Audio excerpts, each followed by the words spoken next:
Giulia, welcome to the Commerce Talks podcast. We met already in Berlin in October during the Seamless conference, and I've interviewed you on stage about the DIY business in Italy. And there you made some very, very interesting claims where I decided, okay, let's talk about those in a podcast. So welcome. Please introduce yourself to the audience and tell us a bit about Leroy Merlin. Hi, everybody. I'm Giulia Staffieri. I'm the Chief Marketing, Sales and Omnichannel for Leroy Merlin Italy. And I joined the company 1 year ago with the aim to help overall colleagues to do the company transformation in terms of digital and business model transformation.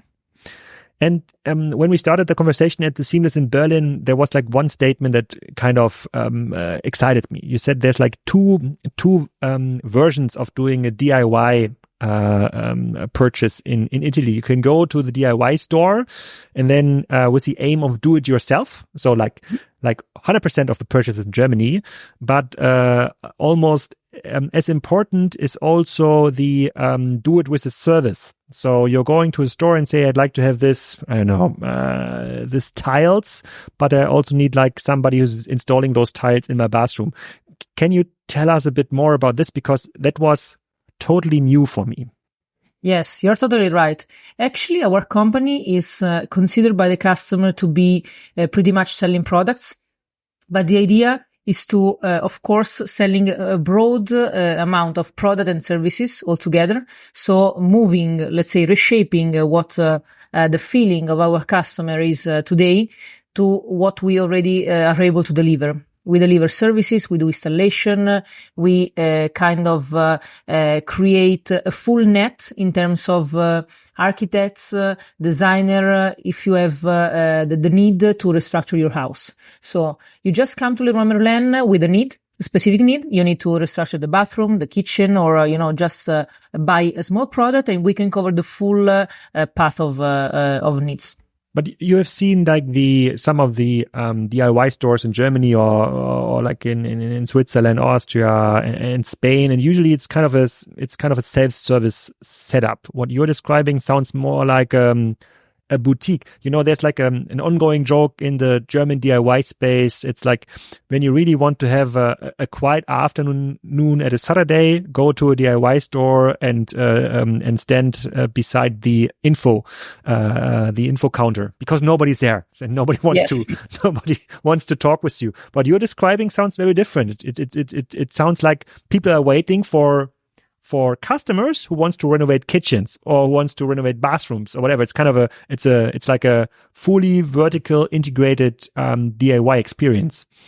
Yes, actually you have to think about a pyramid where at the bottom we have the self-service activities. So the customer can enter, can make a purchase, and potentially in a few months, let's say they can also go outside the store without paying at the traditional cashier. So like the Amazon Go experience, to make it simple. So they enter, take the product and go out. We're not still there, but the idea is, of course, to modernize our digital assets in order to enable this.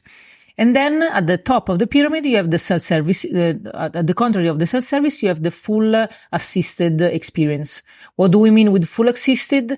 We mean that even if we find a customer that doesn't have a specific need or doesn't have a clear idea of what he needs, we can, through our associates, help him to find exactly within the Leroy Merlin store, a way to exit the store with a value proposition. So the possibility to have, let's say, a full bathroom experience, or to restructure a small part of the area, a small part of the house. So we kind of cover the full range of pyramid, from full services to full assisted. And you're like responsible for the omnichannel experience, and obviously this is a market and like a business model that started with like a full focused brick and mortar experience. Like the online business only started a couple of years ago. Can you guide us a bit like through the learning curve of Leroy and how does it fit into the existing business model? Yes, we just discovered last time when we talk on the conference that, of course, Leroy Merlin does almost 90% of the sales within the brick and mortar area. No, we're really strong on that area, and this is what we wanted to go on for a long period of time. So the strategy is not to reduce, even if we are omnichannel, is not to reduce the retail store contribution, but the idea is, of course, to scale up with all the digital channels. So meaning the online platform like e-commerce or the marketplaces, or some partnership that we can do with offsite to our, let's say, core business model in order to scale up. What we want to do is to offer the customer the full ranges.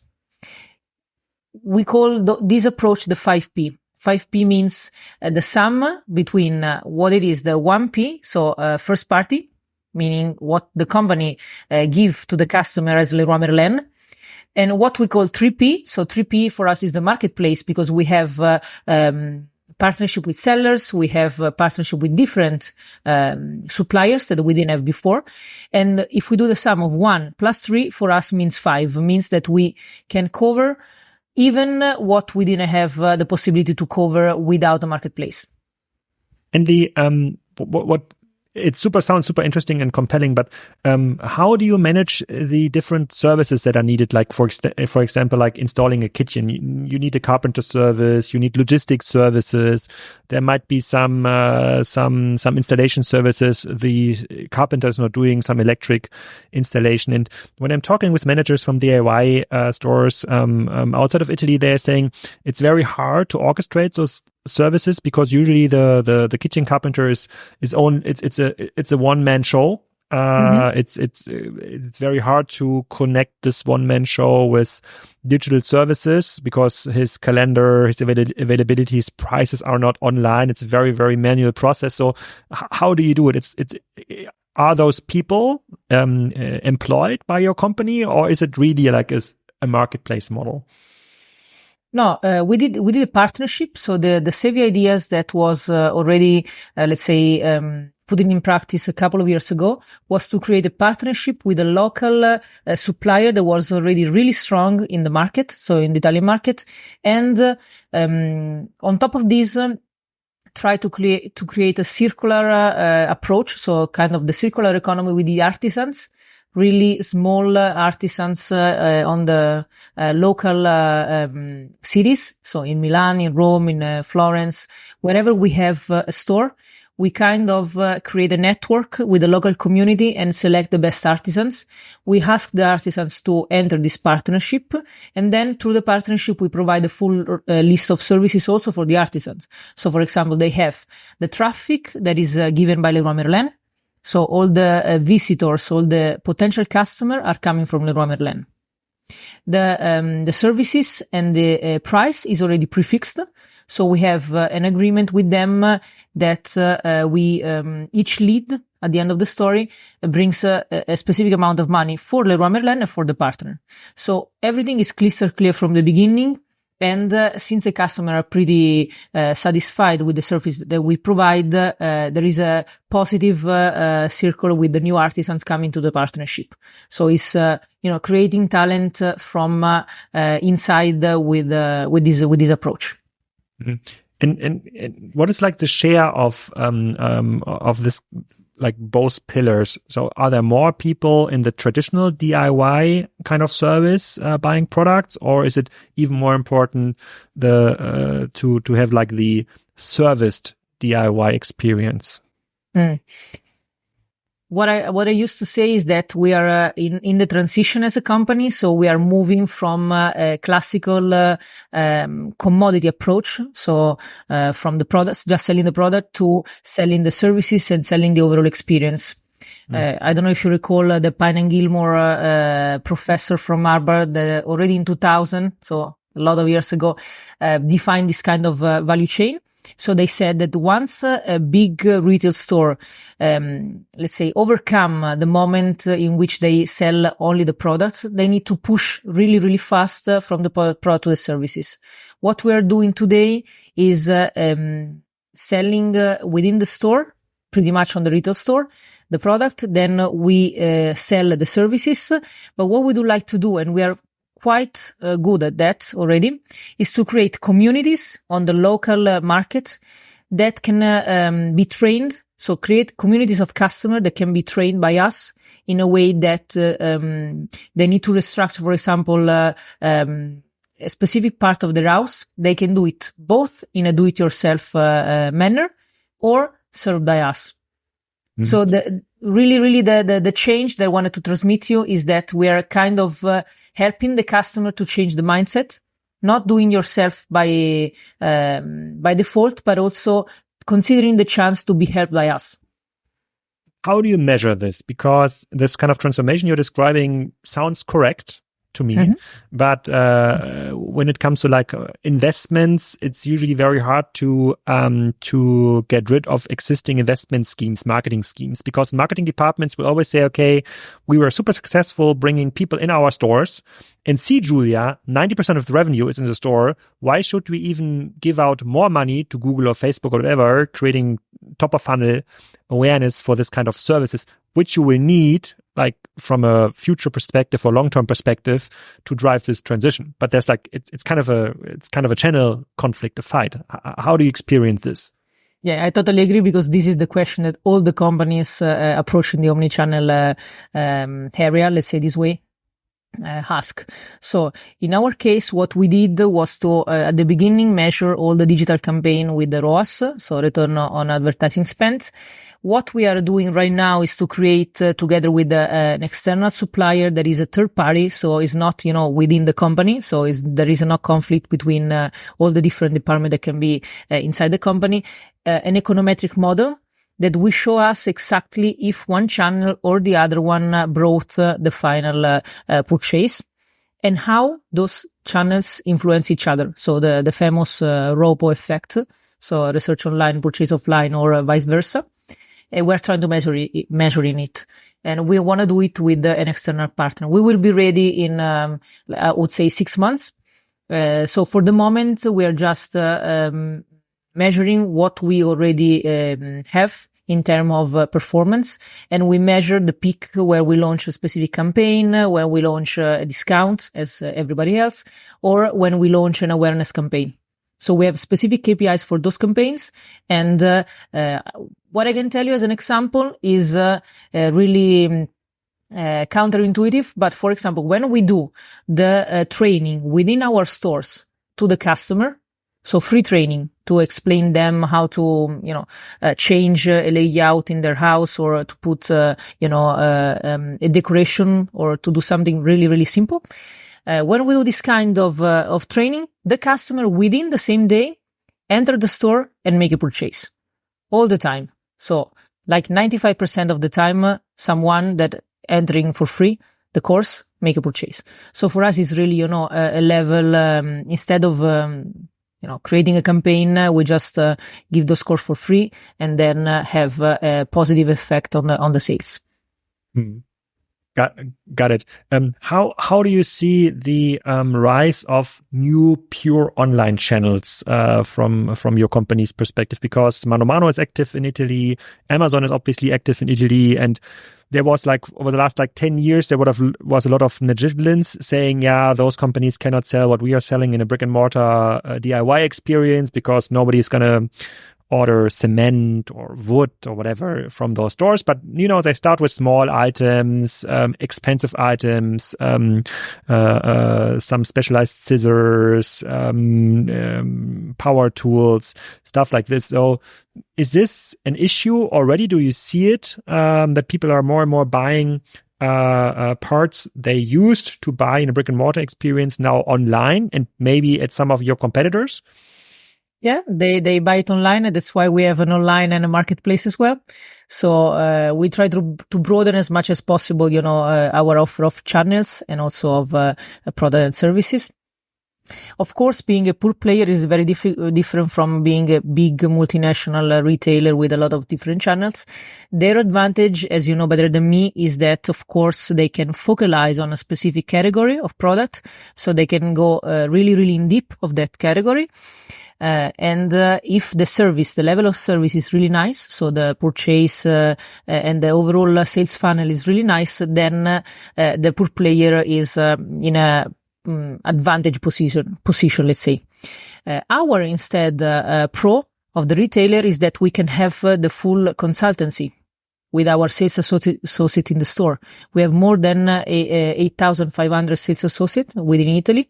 So those guys are really well trained and really prepared in explaining every difference between one product and the other one. If the customer comes with a need, probably that need is not the one that they really want. They want something else. So we try to dedicate a lot of time to the customer, treating them really, really as very precious for us, in a way that we can create a trustiness and the customer come back in a loyalty scheme really often. So for us, it's more working on the customer and the trust than selling a specific one-shot product or even upselling. And what kind of loyalty mechanisms do you employ there? Do you have like a Leroy card discount, whatever? So the more you shop with your store, the more discounts you're getting. I'm just thinking about if there's a similar practice in Germany. I cannot recall it, but would make sense, right? So, or you're getting a free trailer. You're coming with your car. Whenever you are buying something, you get a free trailer to bring all the cement, all the wood, all the tiles back to your home. Would also be like a smart service, I would say. Yeah, that is smart, I have to say. We come from I should write it down. It's a good idea. I can take your idea.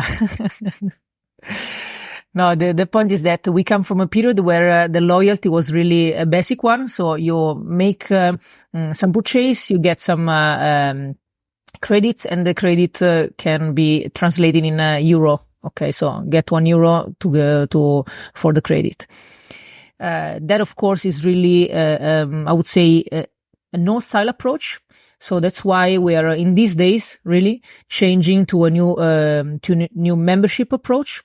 We already discussed with the customer. We already did a test. We already invited them to this new way of doing the loyalty. And for the first results that we already have, analytical results, those customers are really happy with the change, because in the new approach, it's not anymore, a loyalty card, but it's more a membership. So being part of a club, and within a club, you know that you can have experiences for free, you can have training for free, you can have discounts. So based on whatever the customer wants, if they want the money back, they can have the money back.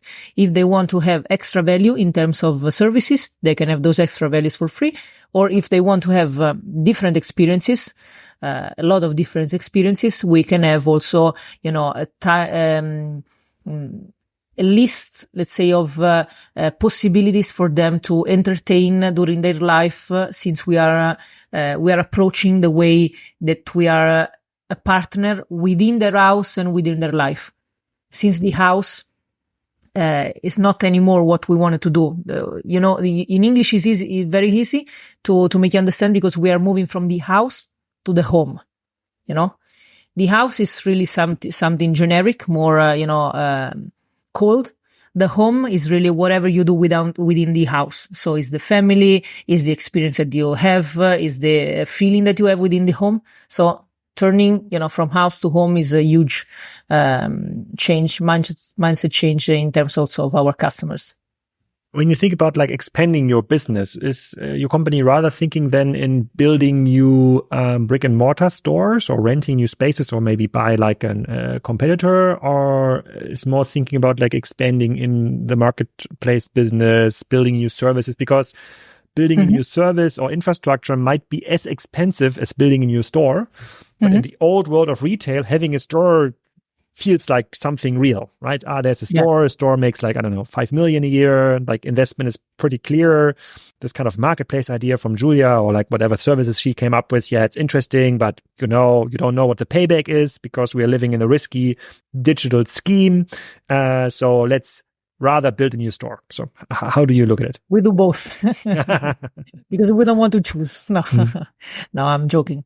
Now we do both actually, because every year we usually try to open stores or even open a new format. For example, last year at the end of the year, we launched a new format that's really, really nice. A new format of a showroom. So you know that Leroy Merlin is positioned in the outskirts of the city. So really pretty much 30 minutes from the city center, to be simple. Okay. So for example, in the Milan area, we have 4 or 5 stores in the outskirts, reachable from the city center. What we did was to launch a small format store, a new concept one, in the city center, really, really in the center. So 5 minutes from the main church of the city. And over there you have the services. So it's only restructuring.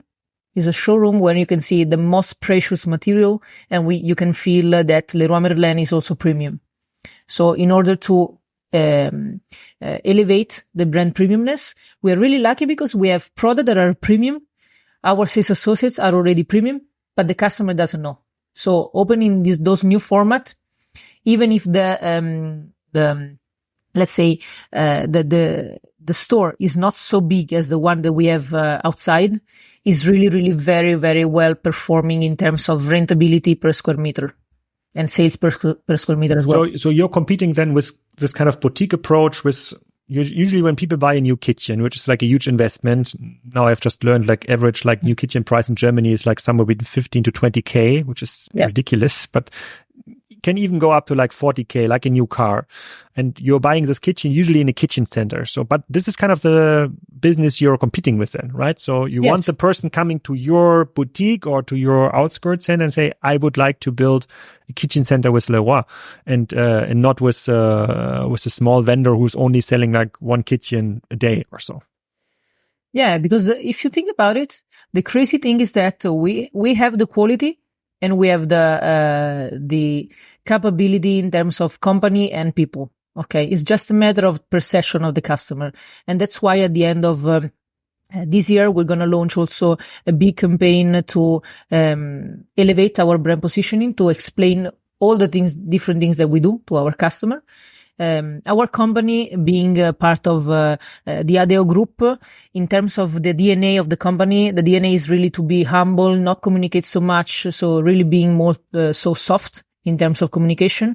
But now this is the year to, after a lot of years where we were a little bit softer, to communicate together with the big and a very impactful price approach, also the positioning.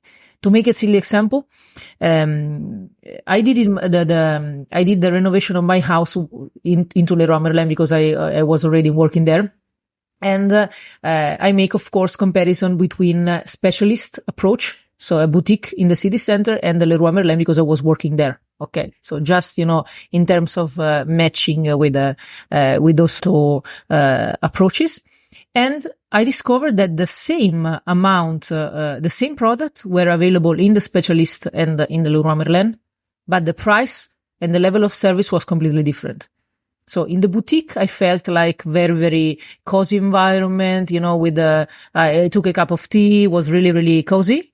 Okay. But at the end of the story, when I went to Leroy Merlin, I did have the same level of services and the price was really, really lower than the other one. And the product was exactly the same. So we're trying to, explain this and make it well understood in terms of the value proposition. What's your experience with like the newer marketing channels? Because I'm watching a lot of YouTube shorts where people are showing off their new power tools from Festool usually, or some other stuff and building. So it's kind of it's like a yoga session, when somebody's doing like a renovation in the house and you're watching this like for 20 minutes, it's really cool. But obviously it's also a nice opportunity to engage with this kind of community, saying, if you want to do this in your region, you're watching this. So we have the perfect equipment here, similar to what was shown in the video. I don't know if this is even possible within YouTube, but do you have some experience, or maybe there's some like DIY influencers where you say, okay, these should be like influencers working with only your material, your stuff. So what's your view here? Yeah, we do it already. We do it in a minor part, but the most successful one initiative in terms of those new channels is the live shopping. You know that in China is huge live shopping, no? Okay. In Italy, it's not so big, the market, so it's a small part of the market. But we already started doing this live shopping before I joined the company, so several years ago. Was one of the, I would say, one of the first in Italy to do this kind of stuff, and is really well performing. So the last one that we did was around about barbecues, for example. So we were outside with 2 different barbecues, 2 different teams, using the barbecue with a lot of product that you use when you make the meat grilled. And then at the end of the story, the customer interacted online on the social media, interacted online and purchased already during the live those kind of products. So for Italy, it's really. But do you believe this live shopping will be scalable? I know it's super popular in China, and that's where TikTok Shop is so popular in China, or the Douyin, how it's called there. But And I saw many tries doing this live shopping stuff in Europe, and live shopping in Europe usually is translated from television shopping, right? So that's our DNA of understanding live shopping. Yes. I think that's like the first mistake because it's something very different. But but do you think it really can become big? Like saying, okay, today 2 p.m. Giulia is showing off how she is like grinding in the kitchen, doing like a new surface, whatever thing. Honestly, I don't think so. Honestly, I think it's gonna be always, a small part of the sales, but it's not gonna be something so big for related to the Italian culture. So it's something really in Italy, being in the south of Europe, probably the approach is more to have someone, a human touch, a human feeling. So they really want to have someone to talk to, and to have some advice, to discuss, to, invest even 2-3 hours of their time to purchase and make a choice. Is DIY, doing it yourself, is it as popular as in Germany? Because here it's like you see like DIY stores everywhere and people love it. Yeah, it's popular. I have to say this.